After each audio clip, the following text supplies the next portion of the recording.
All right, let's continue on to the Jewish War, part number 8. This time, we are going to be looking at how the famine inside the city walls deepened. The famine within the walls grows worse. Jesus had said that there would be famines in the lead up to the Great Tribulation, but in fact, after the Great Tribulation, the famine inside the walls of Jerusalem became much worse than you can ever imagine. And this is just a picture of the Romans crucifying Jews outside of the city at that time. Now, although the Roman siege continued to take its toll on those inside Jerusalem, Titus began to look for ways to hasten its end. And so he decided to tighten the screws further on the Jews by setting up soldiers to ambush any Jews, be they zealot or civilian, who ventured out of the city to gather food. He ordered his soldiers to whip, torture, and even crucify anyone they captured outside the wall. Like I said, Titus and his soldiers were not angels, but they were the servants of God. He ordered his soldiers to whip, torture, and then crucify anyone they captured outside the wall in full view of those zealots on the wall. Soon, upwards of 500 Jews were hung upon the crosses. Don't you find that ironic, like poetic justice? They had crucified Jesus. They had crucified his disciples. And now, at their latter end, they are receiving the exact same treatment that they meted out on Jesus and on his apostles. By the way, greetings to you, Lillian, Roman. Greetings to you, Mwagi wa Hilary. And I received greetings from your wife, Wanjiko Muradime Wadungo. Wanjiko Muradime Wadungo. Thank you very much. So now, so what is happening here with these Jews? They are receiving the same treatment that they had given out, just as Jesus and his disciples had said would happen to them. I want to remind you of a passage we looked at a couple sessions ago in Romans chapter number 13. Romans chapter number 13. This passage has truly impressed me upon the great prophetic nature of the word of God. Look at what Paul writes to the Christians in Rome, who mostly were Jews. They were living in Rome, the headquarters of the Roman Empire. And this letter is written during the time of the great and monstrous Emperor Nero. And when I say great, I'm not saying great in a good way. He was just terrifying. Let every person be subject to the governing authorities. For there is no authority except from God, and those that exist have been instituted by God. Therefore, whoever resists the authorities resists what God has appointed. And those who resist will incur judgment. For rulers are not a terror to good conduct, but to bad. Would you have no fear of the one who is in authority? Then do what is good, and you will receive his approval. For he is God's servant for your good. But if you do wrong, be afraid, for he does not bear the sword in vain. For he is the servant of God, an avenger who carries out God's wrath on the wrongdoer. You need to understand what the Roman Empire was for God. The Roman Empire was an avenger to carry out God's wrath on the wrongdoer. Therefore, one must be in subjection not only to avoid God's wrath, but also for the sake of conscience. So let's continue here. So we have our article here that is continuing to inform us how Titus and the Roman soldiers carried out the wrath of God at this time. So Titus hoped that such a cruel spectacle would finally break the zealots and induce them to surrender. But to the contrary, the zealots brought to the walls the family members of those being crucified and told them That was what the Romans were doing to anyone who tried to defect to them. On the 12th day of Iyar, that is between April and May, Titus orders his soldiers to begin raising their banks again against the city. And 17 days later, they were completed. The 5th Legion raised the first bank at the Tower of Antonia, outside the temple complex, while the 12th Legion raised the second bank slightly further down. Meanwhile, on the north quarter at the pool called Amygdalon, the 10th Legion raised the third bank, while the 15th Legion raised the fourth bank nearby. With the raised banks completed, the Romans felt that they would soon be able to take the third wall and press further into the city. Yet, the Zealots were unrelenting as they were treacherous. John of Gishala's men were able to sabotage the support beams of the banks near Antonia and set them on fire. Then 2 days later, Simon's men tried to destroy the other banks by sending suicide runners who ran up through the Roman camp and set the siege engines on the other banks on fire. The Romans saved the engines, but the Zealots were able to destroy the battering rams. Soon, the Roman soldiers started to despair that they'd ever take the city. And so, Titus conferred with his commanders to discuss his options. Either assemble the entire army for massive assault on the walls, or continue to wait out the siege and let the famine grow worse and worse. Titus chose patience. Instead of re-raising the banks, Titus ordered his army to build a wall around the entire city to shut the Jews up in the city completely, with no ability to get outside whatsoever. Don't you just find it just amazingly awesome that Jesus had told his disciples, at no cost must you remain in Jerusalem. You must not go to Jerusalem. You must not seek shelter in Jerusalem. You must flee from Jerusalem when all these things begin to happen. Do you now see why? Because nobody's going to escape this thing. It's going to be as hellish as hell can get. Anyway, the entire army accomplished the feat in 3 days. After that, the famine became even more severe. Soon, entire houses were full of women and children dying of hunger. City streets were littered with dead bodies of the aged, and young men wandered about the marketplaces like shadows. Their bodies swelled with the famine. It was common to see bodies just collapse and die in the streets. And it seems that everyone who died had died with their eyes fixed on the temple. Deathly silence covered the city like a shroud. The only time the silence was disturbed was by the sound of the zealots breaking into the occasional house to plunder the dead bodies within and to add their atrocities by using the dead bodies for sword practice. At first, the zealot leaders had given orders that the dead should be buried so that the stench of the corpses would not fill the city. But soon, so many were dying that the zealots began to simply throw the bodies over the walls into the valleys beneath.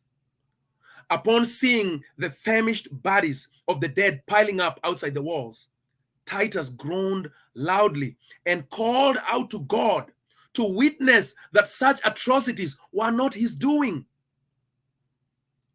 What made it even worse for the starving Jews within the city was that they could look over the walls and see the Roman soldiers stationed outside the walls enjoying their food and provisions.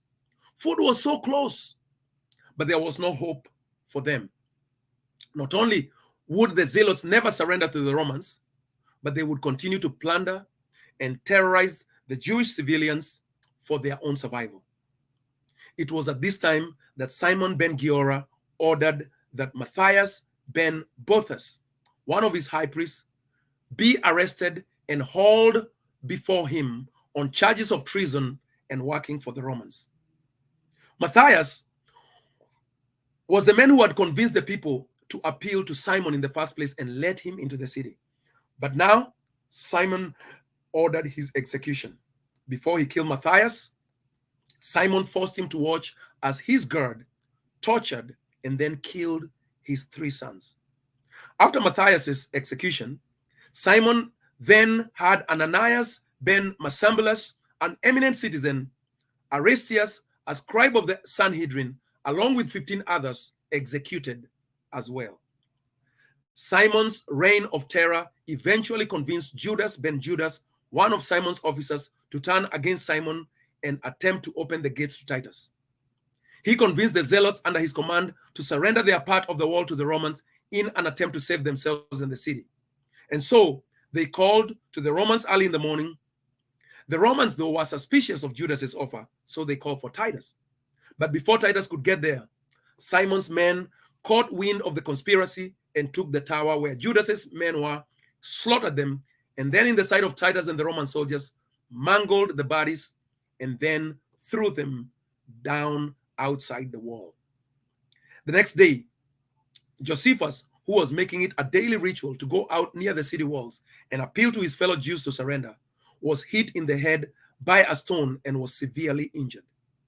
He was taken back into the Roman camp, and the zealots rejoiced because they thought they had killed him. A few days later, though, Josephus recovered, and he went back out of the wall and cried to the zealots that it wouldn't be long before they would all be punished for the wound they had given him. A few days later, some of the Jews, driven nearly insane with hunger, managed to leap over the walls in an attempt to desert the city. When they were brought into the Roman camp, they were offered food, but because their bodies had been so ravaged by the famine, they ate too much, and their bellies burst open, and the gold they had swallowed came out of their bowels and intestines. Some of the more unscrupulous Roman soldiers started to go through the excrement to find the coins. When Titus heard about it, though, he was so enraged that he prepared to order their execution. But his officers convinced him to instead simply order that from that point on, any soldier caught doing so would be put to death. Still, that did not prevent some of the surviving deserters to venture out to the dead bodies at night to search for gold coins. Back within the city walls, it was at this time that John of Gishala committed what was considered the greatest sacrilege. He went into the temple and he melted down the sacred utensils and vessels, claiming that it was proper to do so because they were fighting for God.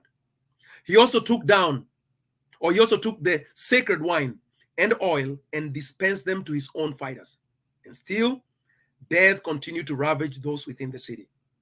All in all, from the 14th day of Nisan, that is early April, to the first day of Tammuz in mid-June, there were 115,880 dead bodies carried out of the city gates, and another 600,000 thrown over the city walls.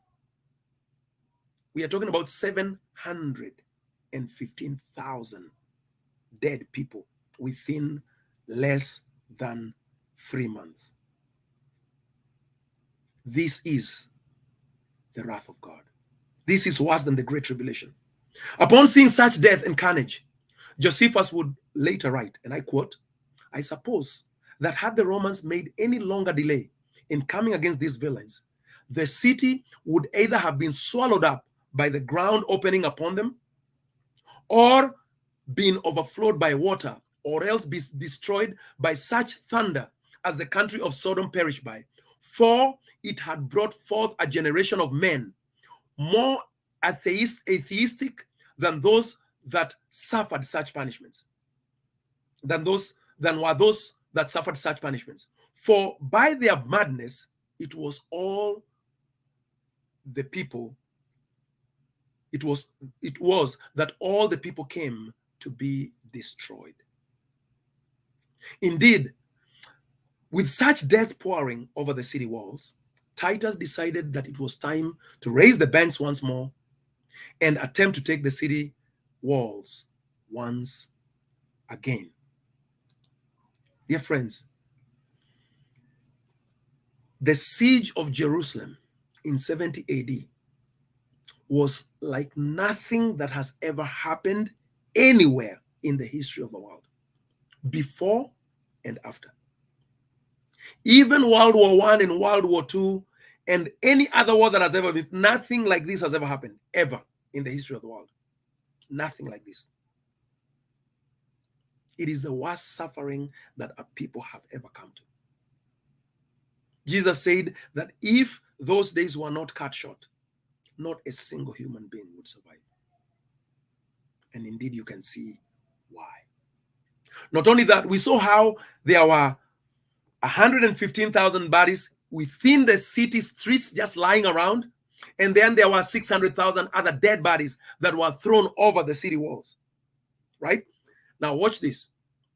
I want to take you to the Bible and show you how Jeremiah had prophesied about this. The last time I showed you Jeremiah 7. Now I'm going to show you another part of Jeremiah which talks about the same thing. Jeremiah 19. Jeremiah chapter 19.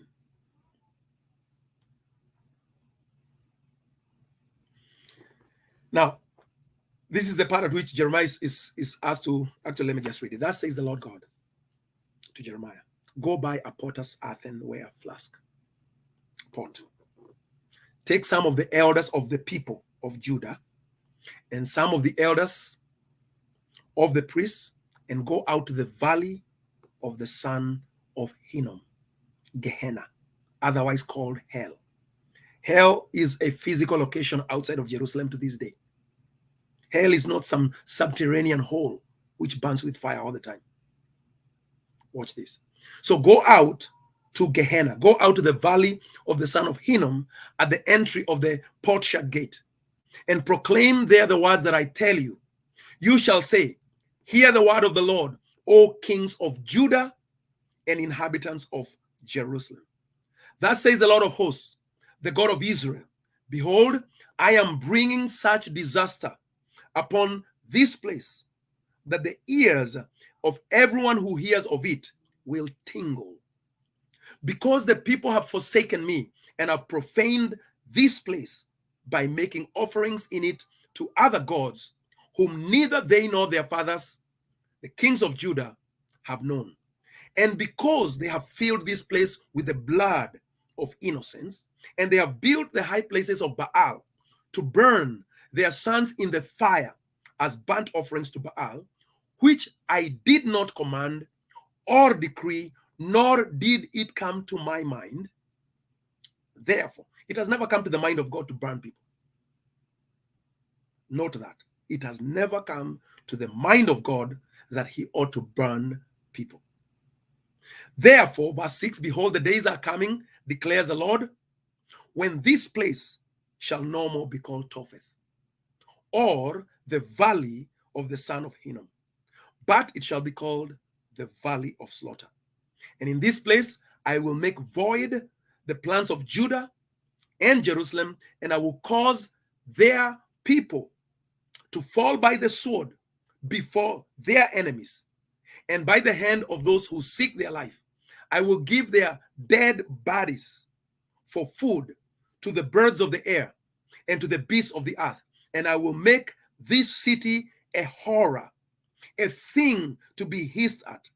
Everyone who passes by it will be horrified and will hiss because of all its wounds. And I will make them eat the flesh of their sons and their daughters, and everyone shall eat the flesh of his neighbor in the siege and in the distress with which their enemies and those who seek their life will afflict them. Then you shall break the flask in the sight of the men who go with you, and you shall say to them, thus says the Lord of hosts, so will I break these people and this city as one breaks a potter's vessel, so that it can never be mended. Men shall bury in Topheth, because there will be no place else to bury. Thus I will do to this place, declares the Lord, and to its inhabitants, making this city like Topheth. The houses of Jerusalem and the houses of the kings of Judah, all the houses of those whose roof offerings have been offered to all the hosts of heaven, and drink offerings have been poured out to other gods, shall be defiled like the place of Topheth. Then Jeremiah came from Topheth, where the Lord had sent him to prophesy, and he stood in the courtyard of the Lord's house, and he said to all the people, Thus says the Lord of hosts, the God of Israel, Behold, I am bringing upon this city and upon all its towns all the disaster that I have pronounced against it, because they have stiffened their neck, refusing to hear my words. Isn't this exactly what we have been reading and seeing word for word? Let's continue with our examination of the activities that went on in Jerusalem. We are almost to the end. We are now in part number 17. For us, it's still the Jewish War, part number 8, but we are using the work of Joel Edmund Anderson, who has condensed the work of Josephus, the Jewish War. So the taking of the Tower of Antonia and battles in the temple precincts.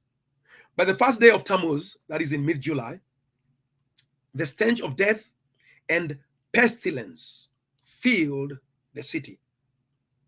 It was then that the zealots fully came to realize that there was no hope of victory. And so instead of surrendering, they resolved to inflict as much brutality on the Jews. Remember, these are their own countrymen. They resolved to inflict as much brutality on the Jews trapped within Jerusalem's walls as they held out to the bitter end. This was the state to which Jerusalem was reduced.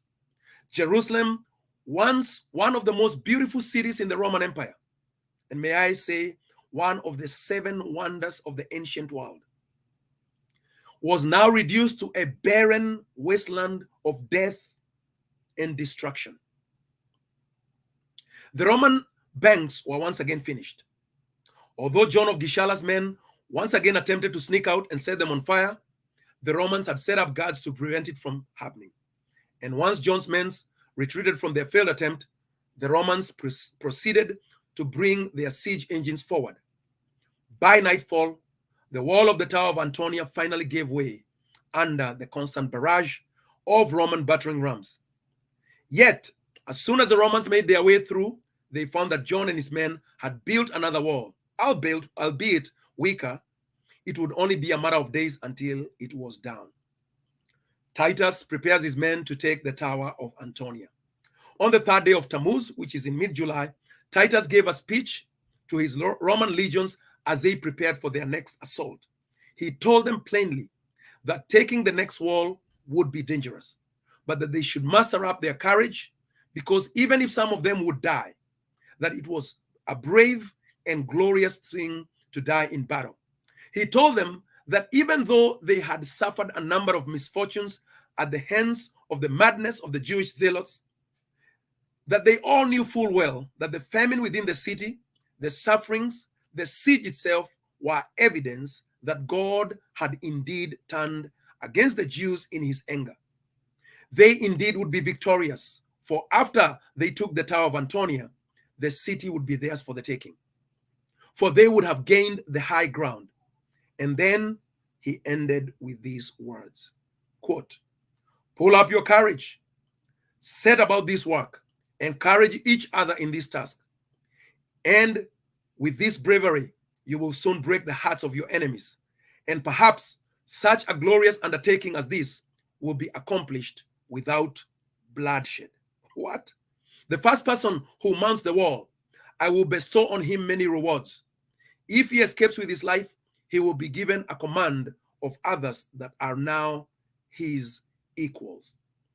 Immediately, a Roman soldier named Sabinus, a Syrian by birth, stepped forward and cried out, "I readily surrender myself to you, O Titus. I will ascend the wall."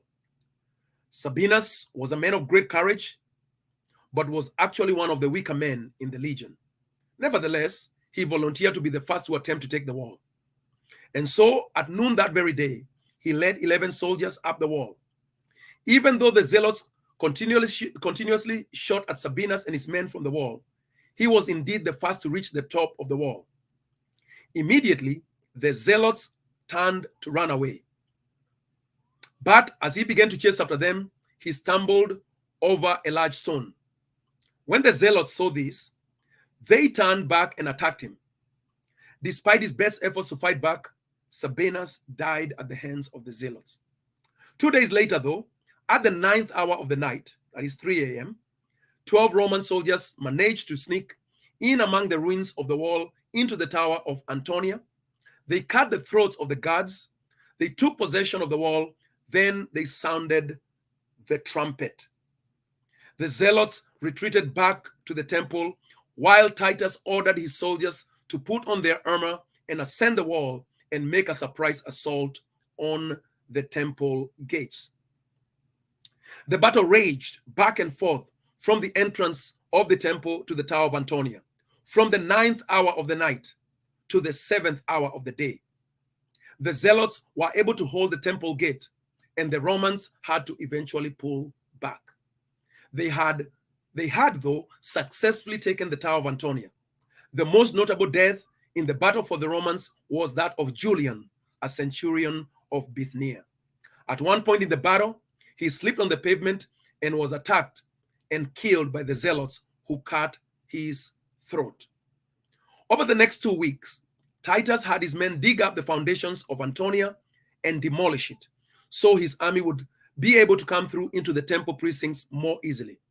And by the 17th day of Tammuz, this is in early August, the Roman soldiers had cleared away Antonia. The Jews within the temple grounds were so afraid that for the first time, they refused to go out to the great altar and offer the daily sacrifice.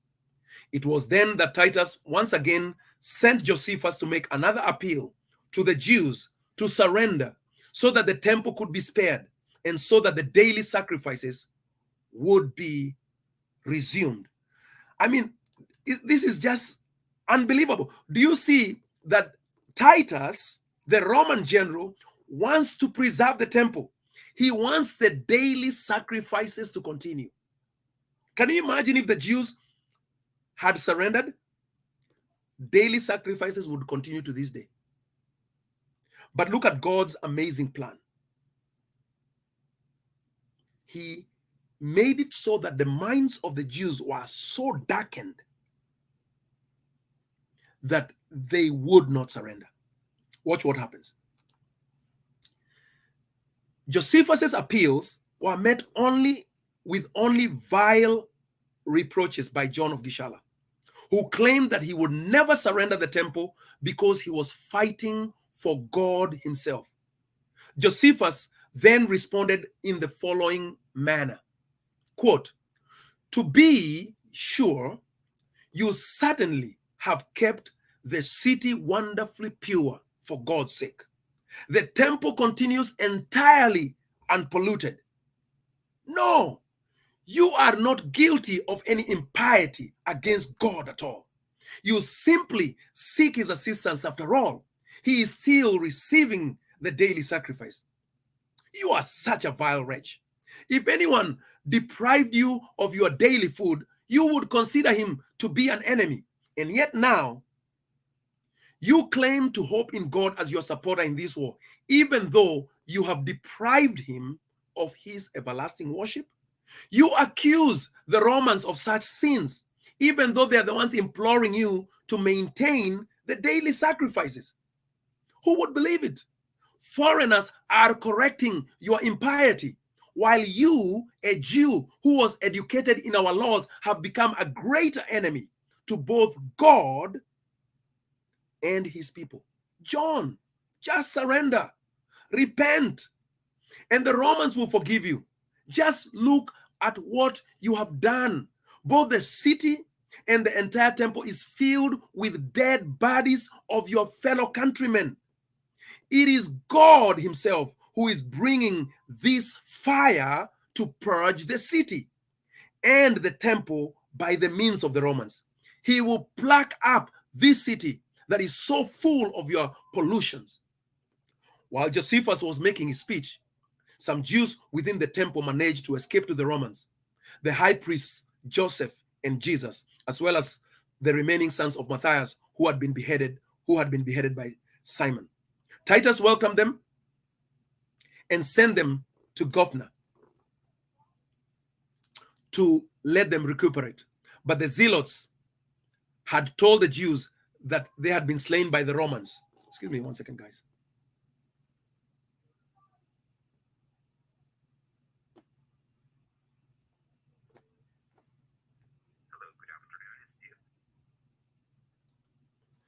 Excuse me 1 second, guys. I'll be right with you.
Forgive me, guys. I just had to take a quick important call. So anyway, so here we have Titus welcomed them and sent them to governor to let them recuperate.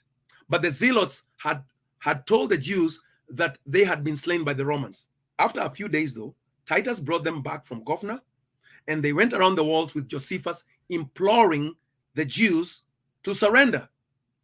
Amazingly, a few more Jews managed to escape the city and come to the Romans. Titus himself then went out to make an appeal to John of Gishala. Why do you trample down the dead bodies in the temple? Why do you continue to pollute this holy house with the blood of both foreigners and Jews? I'm not forcing you to defile your sanctuary. Let's agree to change the place where we fight so that the temple isn't further polluted. No Roman will enter it or come near your sanctuary. Yet, unsurprisingly, John refused.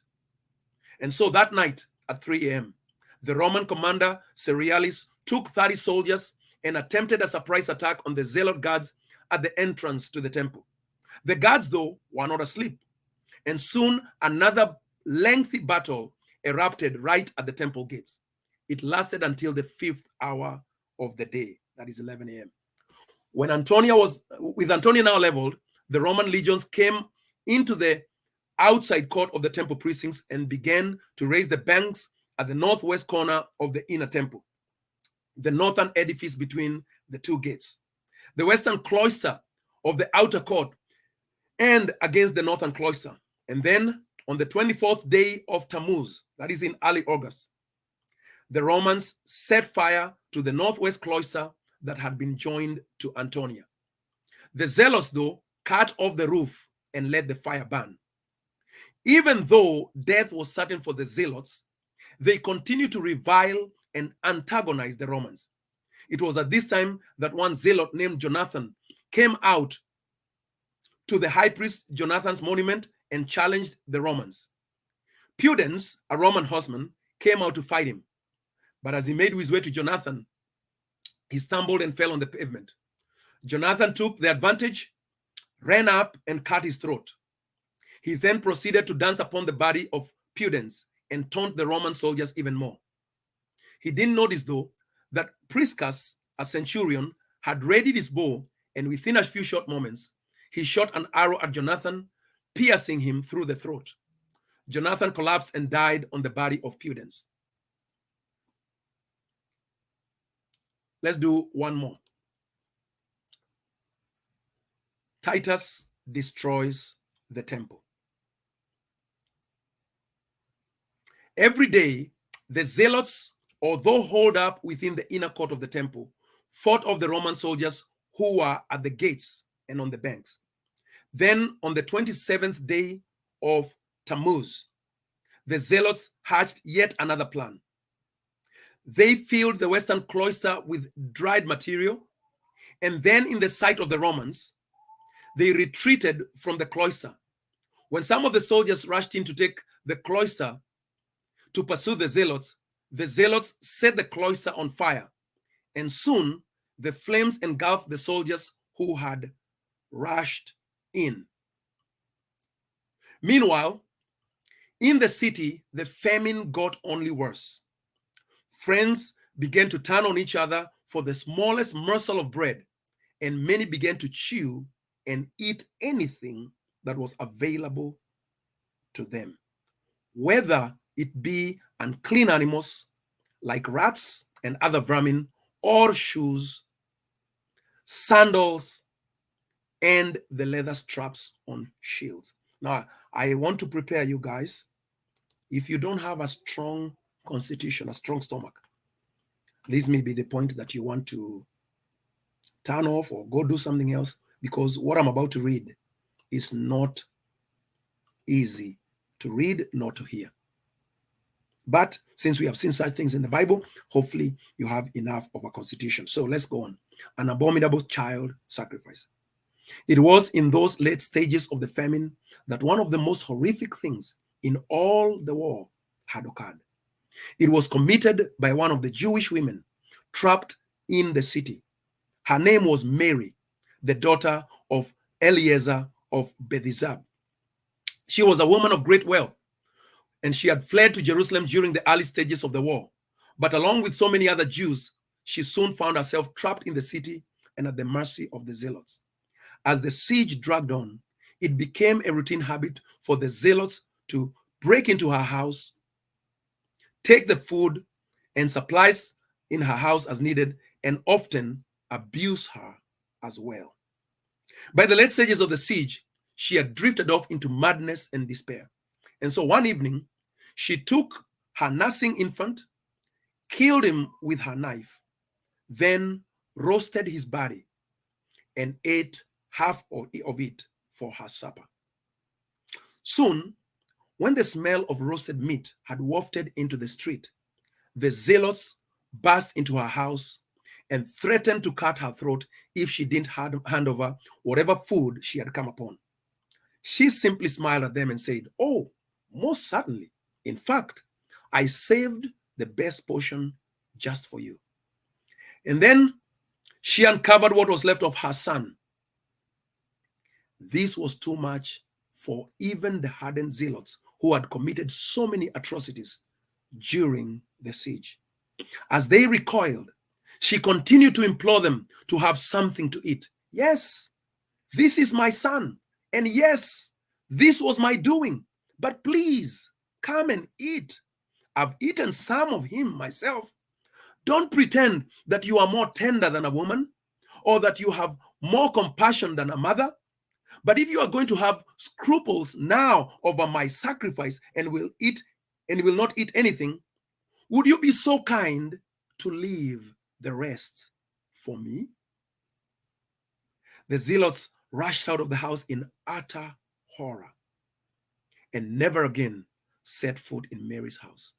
Soon the news of this horrific act had spread throughout the city, and everyone sank further into despair.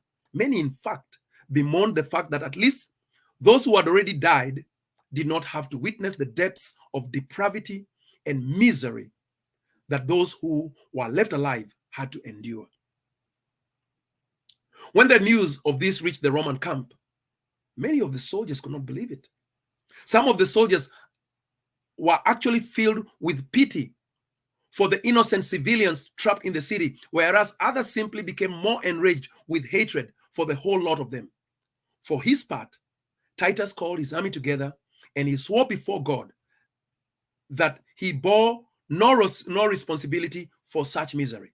He had proposed peace and he had offered liberty to all the Jews, and yet the zealots had stubbornly persisted in their rebellion.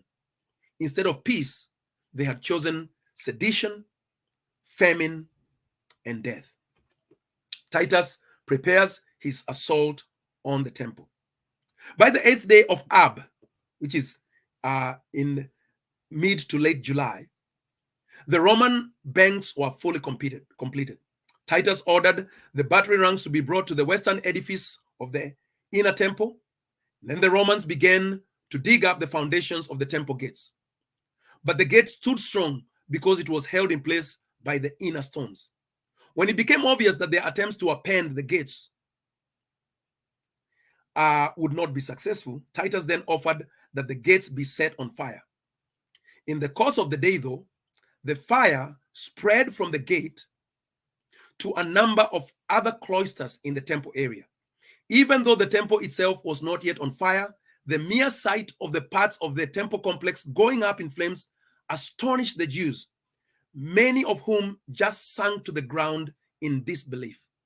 In the meantime, Titus called his commanders together: Tiberius Alexander, the commander of the whole army; Sextus Cerealis, the commander of the 5th legion; Larsius Lepidus, the commander of the 10th; Titus Phrygius, the commander of the 15th; Eternius, the leader of the 2 legions from Alexandria; and Marcus Antonius Julianus, the procurator of Judea, to discuss what should be done with the temple. Some said that they should follow the rules of warfare and completely demolish it. For as long as it remained standing, the Jews would use it as a rallying point for further rebellions. Some said that Titus should make an offer to the Jews that if they dropped their weapons and left the temple complex, he would spare the temple. But if they attempted to take up their weapons and fight, he would have no choice but to burn it down and destroy it. Titus resolved, though, that he would try to save the temple at all costs, even if the Jews continued to fight. So that's a kind of a picture of what is happening there. You can see the temple complex is surrounded by the Roman soldiers. So we continue. And sure enough, the zealots continue to fight. The very next day, at the 2nd hour, as worn down as they were, the zealots amassed their remaining forces and stormed the east gate that was being guarded by the Roman soldiers. For 3 hours, the zealot forces fought to push the Romans back from the gate, but they eventually had to pull back themselves back into the inner courts. At the end of the day, Titus retired to Antonia and made his plans to storm the temple early the next day, the 10th day of Av, the very day that King Nebuchadnezzar of Babylon had burned down Solomon's temple over 600 years before in 587 BC. The destruction of the temple of God. The day finally came. The day that Josephus was later to call the fateful day, according to the revolution of the ages. Soon, the Roman soldiers were able to storm the gates and encircle the temple, while the remaining zealots had retreated further into the holy house. Once the area around the temple was secured, Titus ordered his soldiers to try and put out the remaining fires in the cloisters. Their efforts, though, were hampered because the zealots continued to attempt to shoot at them as they were putting out the fires. It was at that point that one of the Roman soldiers, out of sheer frustration and anger, snatched up one of the burning materials in the cloisters and, with the help of another soldier, set fire to a golden window through which there was a passage to the rooms around the north side of the temple. The fire caught the curtains and quickly started to spread to the main temple. When the zealots saw that the temple itself started to be engulfed in flames, they despaired, and utter chaos was unleashed. Some fled, some stopped attacking the Romans, and some sought to put out the fires to the temple, and others were simply killed in the mayhem. When Titus was alerted that the temple itself had caught fire, he and his men ran to the holy house and called for his commanders to order all Roman efforts to be focused on putting out the fire in the temple of God. Yet, chaos had erupted throughout the temple complex. Some soldiers heeded his orders, others focused on pursuing the zealots who were in a complete disarray, and still others, out of the sheer hatred for the Jews, proceeded to encourage the fire and plunder anything that they could out of the temple. Soon, the altar out in front of the temple was filled with the slain bodies of zealots and Jewish civilians alike. As Josephus wrote, quote, "Round about the altar lay dead bodies heaped one upon another. And as the steps going up to it ran a great quantity of their blood, whither also the dead bodies that were slain above and on the altar fell down." It was at this point, when it was clear that the temple would not be able to be saved, but before it was completely engulfed in flames, that Titus and his commanders went into the holy house, and even the Holy of Holies, to see for themselves the inner beauty of the temple that no Gentile had ever seen. Titus found it more beautiful than he had imagined that it would be. For all the fiery chaos that was going on outside, Titus and his commanders walked silently through the temple in complete awe. Yet, when they drew the curtain to the Holy of Holies aside and walked into the holiest of sights, Titus and his commanders were astonished to find it empty. The heart of the temple was empty. Titus said under his breath, "Their God truly has left this place." As he came out of the temple, after being convinced that there indeed was no hope that the temple could be spared, Titus gave the order for the Roman soldiers to go in and save as much as they could from the temple, so that they could display it during the triumph in Rome when they would celebrate the taking of Jerusalem. And so the temple in Jerusalem was destroyed 1,130 years, 7 months, and 15 days after King Solomon had laid its first foundations, and 639 years and 45 days after the laying of the foundation of the second temple during the days of Haggai, 2 years after King Cyrus of Persia had declared that the temple could be rebuilt. The temple was no more, and Mount Zion had become an abomination of desolation.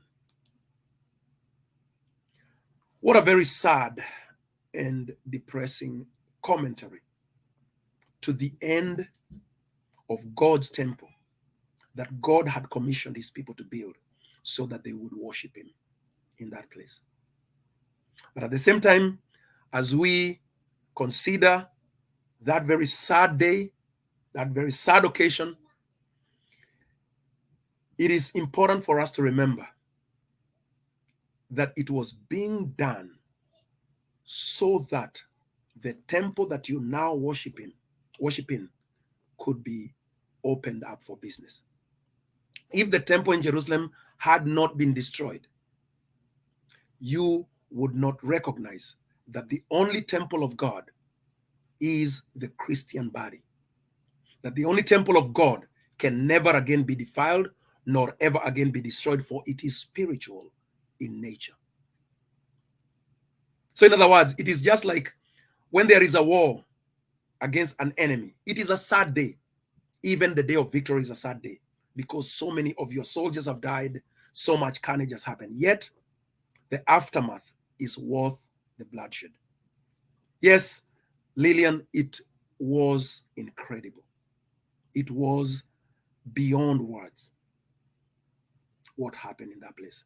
Now, of course, it is important to mention that the reason why Titus found the Holy of Holies empty is because when the temple was rebuilt in the days of Haggai, in fulfillment of Jeremiah 3:16, the Ark of the Covenant had been lost during the previous siege of 587 BC. And since the Ark of the Covenant and its furniture was the only furniture in the Holy of Holies, the new temple, starting from the time of Haggai and Ezra, did not have anything in the Holy of Holies. Since that time and throughout the time of Jesus, the high priest used to go in there and he would simply pour out the blood of the sacrifice on the floor, because there was no Ark of the Covenant. and no one was looking for it. For Jeremiah 3:16 says, the time would come when they would not even think about looking for it any longer. But of course, Titus assumed that God used to live in there. And so he said, even their God has left with all his furniture. But God indeed had left that temple a little while before, but now he was fully dwelling in his people, as he continues to do so, and as he will continue to do for all eternity. We are the temple of God. There is no cause, there is no justification, there is no reason whatsoever for anyone on planet Earth to seek for a third physical temple, unless they are totally ignorant of the gospel of Jesus Christ and of the fact that Jesus Christ is the cornerstone of the new temple, and the believers are the living stones that build up the walls of the temple. The temple that exists is sufficient. It is in the midst of God's people. It will remain so forever and ever. Praise God. Now, this is not our final session, mind you. This is part number 8. We still have part number 9 and even possibly part number 10, depending on if I'm able to finish or not, which I will do in a short while. Hopefully this is a blessing to you. Hopefully you continue to share these broadcasts so that others may know what took place, because most Christians grow up without ever knowing this stuff. I went to Bible school and it was mentioned in passing. It was just mentioned in passing. That's why I could not have imagined that Matthew 24 was actually literally fulfilled, just as Jesus said within that generation. So please share it widely for the sake of the knowledge of the body of Christ, for the sake of the knowledge of the Son of God and what he accomplished in his second coming. God bless you so much until part number 9 shortly.